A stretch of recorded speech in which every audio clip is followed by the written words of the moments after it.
ದರ್ಶನ್ ತೂಗುದೀಪ ನಟನೆಯ devil cinema release ಆಗಿದೆ. Devil cinema ಮೂಲಕ ದರ್ಶನ್ ಅವರು ರಾಜಕೀಯಕ್ಕೆ ಎಂಟ್ರಿ ಕೊಡುವಂತ ಇಂಗಿತವನ್ನ ವ್ಯಕ್ತಪಡಿಸಿದ್ದಾರೆ ಅಂತ ಹೇಳಲಾಗ್ತಾ ಇದೆ. ನಿಜಕ್ಕೂ ನಟ ದರ್ಶನ್ ಅವರು ರಾಜಕೀಯಕ್ಕೆ ಎಂಟ್ರಿ ಕೊಡ್ತಾರಾ? ಈ ಬಗ್ಗೆ ಅವರ ಸಹೋದರ ಹೇಳಿದ್ದೇನು, ಅಭಿಮಾನಿಗಳು ಏನ್ ಹೇಳ್ತಾ ಇದ್ದಾರೆ, ಬನ್ನಿ ನೋಡೋಣ. ಮುಂದಿನ ಸಿಎಂ ಯಾರು ಎಂಬ ಚರ್ಚೆ ರಾಜ್ಯ ರಾಜಕಾರಣದಲ್ಲಿ ಚಾಲ್ತಿಯಲ್ಲಿದೆ. ಸಿಎಂ ಸಿದ್ದರಾಮಯ್ಯ ಕುರ್ಚಿಗೆ ಭದ್ರವಾಗಿ ಅಂಟಿಕೊಂಡಿದ್ದಾರೆ. ಇನ್ನು ಡಿ.ಕೆ. ಶಿವಕುಮಾರ್ ಕುರ್ಚಿ ತಮಗೇ ಬೇಕು ಅಂತ ಪ್ರಯತ್ನ ಮಾಡ್ತಲೇ ಇದ್ದಾರೆ. ಇದರ ನಡುವೆ ಈಗ ದರ್ಶನ್ ಮುಂದಿನ ಸಿಎಂ ಅಂತ ಅಭಿಮಾನಿಗಳು ಹೊಸ ಆರ್ಭಟ ಎಬ್ಬಿಸಿದ್ದಾರೆ.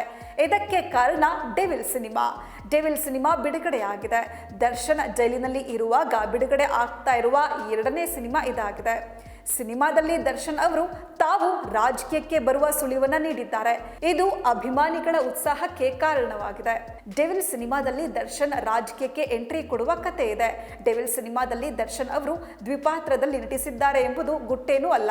ಆದರೆ ಸಿನಿಮಾದಲ್ಲಿ ಅವರು ರಾಜಕಾರಣಿಯಾಗಿಯೂ ಕಾಣಿಸಿಕೊಂಡಿದ್ದಾರೆ. ಚುನಾವಣೆಗೆ ಸ್ಪರ್ಧಿಸಿ ಕರ್ನಾಟಕದ ಸಿಎಂ ಸಹ ಆಗ್ಬಿಟ್ಟಿದ್ದಾರೆ. ಸಿನಿಮಾದ ಮೂಲಕ ಮನದಾಸೆಯನ್ನ ದರ್ಶನ್ ಅಭಿಮಾನಿಗಳ ಹಾಗೂ ರಾಜ್ಯದ ಜನರ ಮುಂದಿಟ್ಟಿದ್ದಾರೆ ಎಂಬ ಅನುಮಾನ ಮೂಡಿದೆ. ತಮಿಳುನಾಡಿನಲ್ಲಿ ರಾಜಕೀಯಕ್ಕೆ ಎಂಟ್ರಿ ಕೊಟ್ಟ ನಟ ವಿಜಯ್ ಅವರ ಹೆಜ್ಜೆಯನ್ನೇ ದರ್ಶನ್ ಅನುಸರಿಸಿದ್ದಾರೆ.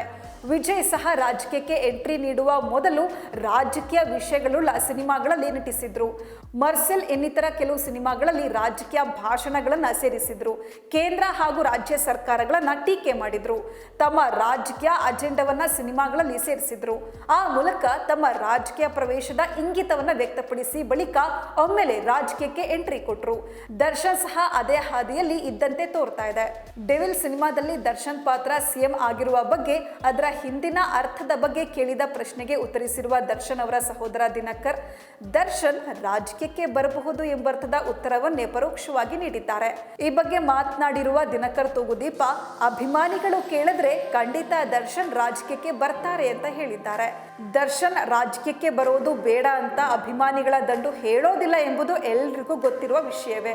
ದರ್ಶನ್ ಪ್ರಸ್ತುತ ಜೈಲಿನಲ್ಲಿದ್ದಾರೆ. ಅವರು ನ್ಯಾಯಾಂಗ ಬಂಧನಕ್ಕೆ ಒಳಪಟ್ಟಿರೋದು ಕೊಲೆ ಮತ್ತು ಅಪಹರಣ ಪ್ರಕರಣದಲ್ಲಿ ಇಂತಹ ಗುರುತರ ಆರೋಪದ ಮೇಲೆ. ಇಂತಹ ಗಂಭೀರ ಆರೋಪವುಳ್ಳ ವ್ಯಕ್ತಿ ರಾಜಕೀಯಕ್ಕೆ ಬಂದ್ರೆ ಜನ ಅವರಿಗೆ ಮತ ನೀಡ್ತಾರೆಯೇ?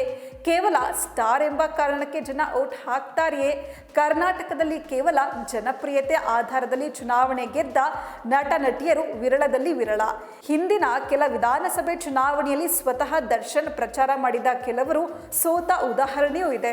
ದರ್ಶನ್ಗೆ ದೊಡ್ಡ ಅಭಿಮಾನಿ ವರ್ಗ ಇದೆ. ಆದರೆ ಅದೆಲ್ಲ ಒಗ್ಗಟ್ಟಾಗಿ ಪರಿವರ್ತನೆ ಆಗ್ತದೆಯೇ? ಕಾದು ನೋಡಬೇಕಿದೆ.